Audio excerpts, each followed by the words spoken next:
আসসালামু আলাইকুম ভাই বন্ধুরা, কেমন আছেন সবাই? আশা করি ভালো আছেন। আজকে আমি রান্না করব শাক।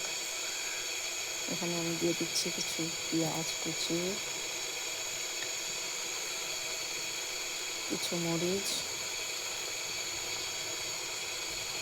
আর স্বাদ মতো নুন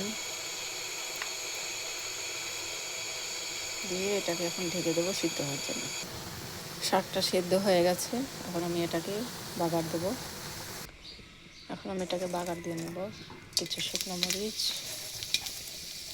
দিয়ে দিলাম, সাথে রসুনটা স্বাদে অবশ্যই শাকে দিবেন, দেওয়ার কারণে শাকটা আরও সুস্বাদু হয়ে যায়।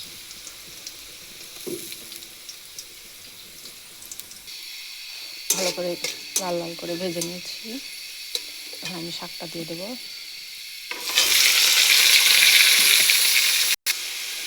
শাকটাকে নাড়াচাড়া করে নামিয়ে নেব। হয়ে গেল আমার সুস্বাদু শাক ভাজি, গরম ভাতের সাথে খেতে অনেক মজা। লাইক কমেন্ট করতে ভুলবেন না। আল্লাহ হাফেজ।